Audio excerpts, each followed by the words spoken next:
So let's talk about the ICMA Code of Ethics. What's that all about?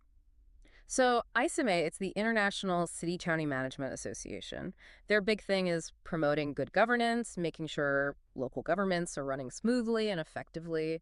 And their code of ethics is a big part of that. It's like a set of principles that all ICMA members agree to follow.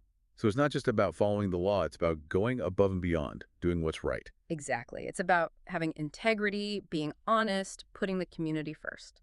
Love it. So what are some of the key principles in this code? Well, first off, they believe that having professional management is essential for a local government to be effective, efficient, and fair. That's like their core belief.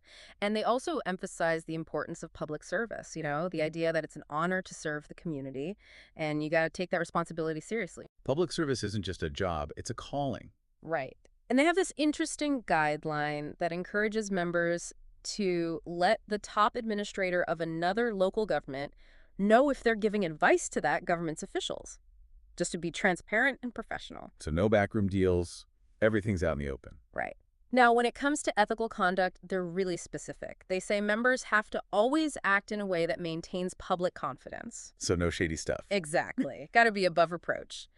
And they even suggest that city managers should stay in their jobs for at least 2 years, unless there's a really good reason to leave sooner. The idea is that you need time to really make a difference. So it's not just about hopping from job to job, it's about commitment. Right. And they're big on honesty, especially when it comes to your qualifications. No lying on your resume. They also talk about keeping things confidential when there's an ethics investigation going on. And when you're looking for a new job, gotta be respectful. Don't try to poach a job from someone who's still in it. So no underhanded tactics. Nope. And when it comes to relationships at work, they're very clear.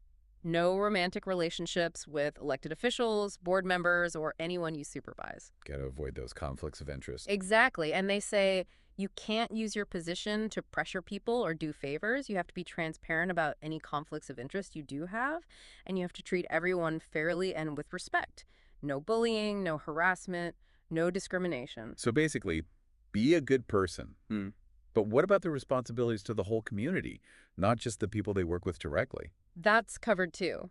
They say members should always put the community's interests first. They have to tell elected officials about how their decisions will affect the community, and they have to make sure everyone has equal access to city services and that the laws are applied fairly. So it's not just about following orders, it's about speaking up if you think something's wrong. Right, and they encourage members to look for ways to fix problems and make things more equitable for everyone. Making the city a better place. Now, they also talk about how professional administrators should work with the elected officials, right? That relationship can be tricky sometimes. Oh, yeah, gotta find that balance. So they say members should give good policy ideas to the elected officials, give them all the facts, and work with them to set goals for the community. But they also make it clear that the elected officials are the ones who are ultimately responsible for the decisions they make. So the administrators advise, but the elected officials decide. Exactly. And the administrators are responsible for making those decisions happen, implementing them and providing services efficiently. So it's a partnership, but with clear roles. Now, let's talk politics. Local government can get pretty political, right?